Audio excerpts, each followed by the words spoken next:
Buenos días, acá estamos de nuevo en Sonido 2. El video de hoy va a servir como una especie de guía de lectura a otro texto de Carmelo Saíta, en este caso el apartado Sonidos acusmáticos de lo oculto al extrañamiento. Pero para arrancar un poquito con esto vamos a empezar a definir qué es eso de acusmático, de dónde viene la palabra acusmático, la acusmática en general, qué es, a qué nos referimos. Uno de los primeros usos del término acusmático, uno de los primeros usos registrados del término acusmático, viene de la escuela pitagórica, ¿no? Pitágoras tenía como discípulos a los matemáticos y a los acusmáticos. Los acusmáticos eran alumnos que escuchaban a Pitágoras detrás de unas cortinas, detrás de un cortinado. Ellos escuchaban sin poder ver la fuente, sin ver al maestro. ¿Cuál era el sentido? Según Pitágoras, el sentido era tratar de despegarse de la imagen del maestro, esa imagen que les impedía quizás concentrarse en el contenido de sus palabras. De aquí viene el término acusmático, el manejo de lo acusmático, ¿no? Serían una especie de alumnos con distanciamiento social, ¿no? Pero ¿qué pasa? ¿Cómo se retoma ese término? ¿Cuándo vuelve ese término a usarse más coloquialmente o más en nuestro ámbito específico? Lo acusmático durante un tiempo fue propiedad de los luthiers o de algunos músicos que podían escuchar su instrumento, el sonido del instrumento y abstraerse. Asociamos la lógica de la acusmática con esa lógica de esa escucha inteligente, la escucha especializada, la escucha reducida, versión. Es decir, que la acusmática tiene que ver con esa capacidad de escuchar el aspecto del sonido que tiene que ver con sus características naturales, el nivel acústico, diría Saíta, ¿no? Es decir, esa primera acepción de acusmática asociada a eso va a ir cambiando con el tiempo. Y el primer cambio importante lo da, o la primera reapropiación del término, viene de la mano de la música acusmática. La música acusmática, que es una especie de derivación de la música concreta, donde se empiezan a trabajar con sonidos fijados, va a decir John, es decir, con sonidos grabados, registrados, puestos en un soporte, fijados en un soporte, y que son reproducidos para que el espectador tenga una experiencia acusmática, una experiencia de escucha, una experiencia que se daba muchas veces en salas oscuras, donde se jugaba con dice John, una orquesta de altavoces, ponían en juego esa experiencia acusmática, ¿no? Esos sonidos fijados, esos sonidos registrados. Y aquí hace John alguna analogía con la lógica del sonido acusmático, de este sonido acusmático, de esta música acusmática con el cine que es imagen fijada y que tiene sonido fijado. Y John va a plantear en su lógica de lo acusmático, muy asociada a esta idea de lo oculto, ¿no? Lo acusmático es lo oculto, es lo que está fuera del campo visual. O sea, se va a abstraer porque hay una primera idea que todo aquello que sale por un altavoz es acusmático, pero en el cine, si el cine todo está fijado en un soporte, todo el sonido del cine sería acusmático. Acá la disquisición no tendría sentido. Es decir, ¿qué es lo acusmático para John? Para John, lo acusmático va a ser aquello que está fuera de campo, fuera de lo visual, tanto off como over, ¿no? Todo eso va a ser parte de ese mundo acusmático. Saíta va a venir a discutir un poco esto y a discutirlo para poder potenciarlo. No es una discusión en términos de oposición, ¿sí? Va a retomar un par de conceptos, va a retomar el concepto de Schaffer. Para Schaffer, los sonidos acusmáticos, Schaffer también viene del lado de la música concreta, viene del trabajo del electroacústico. Entonces, Schaffer va a decir que los sonidos acusmáticos son esos sonidos cuya fuente no se puede conocer porque son generados por medios electrónicos. Para Schaffer, los sonidos acusmáticos son generados a partir de el procesamiento de algunos registros o directamente de sonidos generados por medios electrónicos. que por ende no tienen indicialidad, no tienen la característica de índice, no refieren a una causa. Digo, volvemos a Pitágoras, no vemos al maestro, no vemos la causa, no vemos eso que está produciendo el sonido. Para Schaffer, el no verlo tiene que ver con que esa causa es la producción electrónica del sonido. Para el caso de John, tiene que ver, el no verlos, esa es la característica acusmática del sonido, tiene que ver con que no está en el campo, con que no puedo ver la causa del sonido. Para Zaita, lo que retoma un poco de las dos cosas y habla de que para él el campo acusmático, los sonidos acusmáticos, son aquellos sonidos donde no puedo identificar la causa. ¿Sí? Al no poder identificar la causa, al no poder conocer la causa del sonido, ese sonido se convierte en un sonido con un gran potencial. ¿Qué potencial tiene el sonido acusmático? Bueno, aquí está el trabajo de Zaita. Zaita va a presentar una serie de categorizaciones relacionadas a esta lógica del sonido acusmático, y esas categorizaciones en realidad surgen como las observaciones en films, las observaciones y el análisis de films. Entonces vamos a encontrar por ahí que son categorías que no son excluyentes, no están totalmente escindidas una de otra. Y eso por ahí nos genera alguna confusión. Nosotros estamos acostumbrados a poner todo en cajas. Digo, yo tengo la cajita de determinado tipo de sonido acusmático y la caja de otro tipo de sonido acusmático. Y la caja de esta otra categoría también asignada al sonido acusmático. Y algo no puede estar en dos cajas a la vez.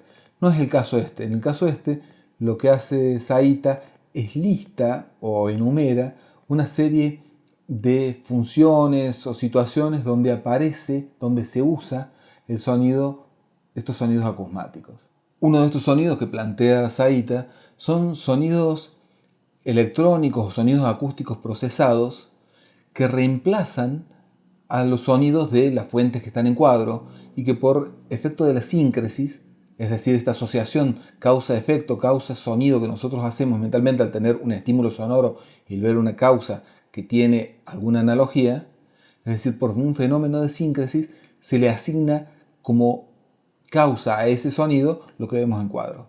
¿Sí? Es decir, establezco una relación. Esa sería una de las categorías de Zaita.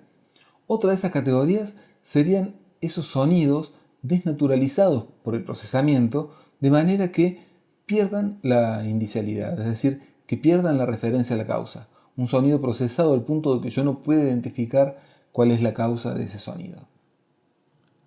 Otros son esos sonidos que no pertenecen al campo, pero que de alguna manera están asociados con la interioridad del personaje a partir de algún indicio visual, sensación de dolor, de tristeza, de agobio. Por ahí tenemos sonidos que nos remarcan, nos refuerzan esas situaciones del personaje, y esas situaciones reforzadas a partir de un sonido, ese sonido se asigna como causa, a ese sonido, perdón, se le asigna como causa esta sensación, esto que le pasa al personaje. Digo, el personaje está triste, está confundido, está angustiado y un sonido grave, bajo, va inundando la pantalla sin que sea perceptible como objeto en sí, digamos. Es decir, es algo que nos está marcando la interioridad del personaje. Ese sonido acusmático no tiene una causa, no puede identificar una causa física que produzca el sonido, pero sí es esa interioridad del personaje que está apareciendo o que está siendo reforzada por ese sonido. Sonidos que se asocian a objetos, seres o artefactos que en realidad no existen, ¿no? Es decir, ese sonido de ese monstruo, el sonido del robot, el sonido de esa otra cosa, que una vez que establezco esta relación, ya es el sonido de eso, ya me puede funcionar como una anticipación. Puedo escuchar luego la respiración del monstruo que me persiguió en la escena anterior y saber que tengo al monstruo respirándome en la espalda, ¿no? Hay sonidos también acusmáticos para Zaita que se asocian a otros sonidos existentes reforzando su carácter expresivo, pero ya en un conjunto interactúan, ¿no? Un sonido complejo, compuesto, cuyas componentes, algunas componentes son componentes agregadas y son componentes que tienen esta característica de acusmática. Esos componentes agregan, refuerzan características expresivas del sonido que de manera natural, digamos, no las tendría. Él plantea un ejemplo de cómo suena un disparo, ese disparo que está cargado de un disparo en el cine está cargado de una expresividad que no es propia del sonido natural de un disparo. Sonidos que él llama musicales, derivados de instrumentos, ya sea acústicos o electrónicos, instrumentos musicales, que no constituyen fragmentos de música en sí mismos, sino que esos sonidos solos funcionan como enlace, como puntuación, tienen algún peso dramático, narrativo o formal, pero no se constituyen en partes de una obra musical, ¿sí? No se leen como música, se perciben como sonidos, pero son sonidos producidos por objetos musicales. Es decir, son sonidos que median, que están ahí jugando entre esa lógica del sonido ambiente y la de la música, ¿no? Cuando pensamos en esto muchas veces podemos recordar lo que Juan hablaba de la música de Tarkovsky, el planteo musical de Tarkovsky, donde esa música que plantea Tarkovsky está ahí en un límite entre un procesamiento del ambiente y un sonido musical en términos más clásicos o más románticos, si se quiere. También establece otra categoría de sonidos acusmáticos como sonidos que definen o tienen un efecto performático sobre ambientes irreales, es decir, que constituyen ambientes que no son reales, que no pertenecen a mundos reales, que son mundos inexistentes, ¿no? O sea, está muy asociado con estos sonidos que son sonidos de objetos inexistentes, pero acá son esos sonidos que juegan en la lógica de sonido ambiente, pero que dan entidad a un mundo que es diferente. Esos sonidos funcionan en películas de ciencia ficción, de suspenso, de manera totalmente habitual, y en algunos thrillers o películas psicológicas también los encontramos, ¿no? Esos sonidos que nos meten en mundos que no son el mundo real, entre comillas. Y incluye, obviamente, también esos sonidos que dan cuentas de desplazamientos, movimientos, cuestiones físicas, sonidos que suben, bajan, indican velocidad, dinamismo. Es decir, sonidos que, si bien no son los sonidos del objeto que acelera, tiene una característica de un cambio de frecuencia que se asocia a la idea de acelerar, por ejemplo. Es decir, son sonidos que de alguna manera refuerzan características físicas del movimiento que estamos viendo en pantalla. Y por último, los sonidos fuera de campo de los cuales no puedo reconocer la fuente. Estos sonidos de los cuales no puedo reconocer la fuente pueden jugar generando alguna incomodidad, aunque luego esa fuente se devele y ya la asocie y ya cambia el sentido. Pero digo, son sonidos que pueden jugar generando o incomodidades, tensiones o distensiones. Digamos, son sonidos que están fuera de campo, pero yo no puedo conocer la fuente y que el efecto que producen es un efecto de extrañamiento. Y de aquí el título de esta sección de Saíta, ¿no? Que se llama Sonidos acusmáticos de lo oculto al extrañamiento. Es decir, de esta idea pitagórica de no ver la fuente, no escuchar al maestro, de estar solo oculto, que es un poco la que toma John, a el otro límite que es el extrañamiento, es decir, aquellos sonidos que yo no puedo reconocer la fuente y por eso me generan una determinada serie de sensaciones que pueden ser usadas dramáticamente. ¿A qué nos invita Saíta con todo esto? Nos invita a pensar cómo el uso de sonidos donde yo no puedo identificar la fuente tienen efectos en la percepción. Es decir, cómo usando esos sonidos yo puedo modificar percepciones, sensaciones en mi espectador. ¿Qué quiero lograr? ¿Cómo puedo hacerlo? Bueno, en estas categorías que él enuncia, que él enumera, que no son excluyentes, digo, volvamos a esto, cuando tratemos de ubicar algún sonido en alguna de estas categorías, vamos a encontrar que quizás entra en una o dos. Digo, es un listado que juega entre categorizaciones y funciones. Cuando encontramos algún sonido que puede encajar en alguna categoría, vamos a ver que el análisis desde esta perspectiva nos puede dar una riqueza que quizás no la tenemos si lo abordamos directamente. Todos conocemos esos recursos de el personaje se siente mal y el sonido grave, bajo, nos refuerza la sensación, incluso es tan bajo que en el cine lo sentimos más con la piel que con el oído, y ese sonido grave nos angustia a nosotros porque nos desequilibra y nos transmite la angustia del personaje. Bueno, ese es un sonido acusmático, pero también hay otros sonidos acusmáticos que son solo los de las fuentes ocultas y que también nos producen algunas sensaciones. Lo que nos propone Saïta es pensar que cuando no conocemos la fuente de un sonido, se nos abre un abanico de posibilidades, y estas categorías que él plantea nos permite pensar qué ámbitos de incidencia van a tener esas distintas tipologías de sonidos acusmáticos, ¿no? Y la invitación ahora es a ver el corto de Black Hole, que está asociado acá en la misma actividad, van a encontrar el link al corto.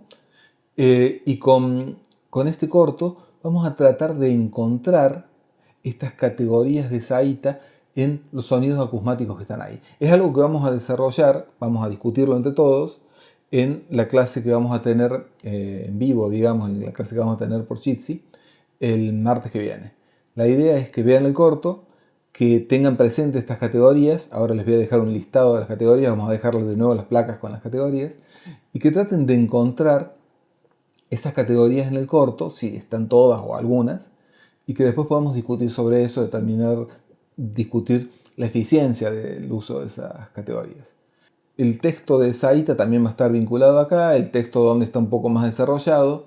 El texto tiene como dos partes. Primero, una parte inicial de un planteo un poco más esquemático, pero quizás menos entendible. Y a partir de la página 191 del texto, dice en síntesis, y donde dice en síntesis comienza a desarrollar mucho más, contrario al término síntesis, ¿no?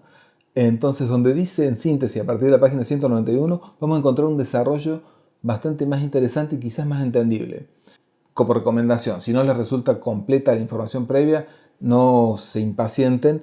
En pocas páginas más, el texto no es tan largo, comienza un desarrollo un poco más claro, más extendido de los conceptos, que quizás sean más fáciles de comprender. De todas formas, vamos a abordar esto en el Meet. Así que nada, nos esperamos el martes.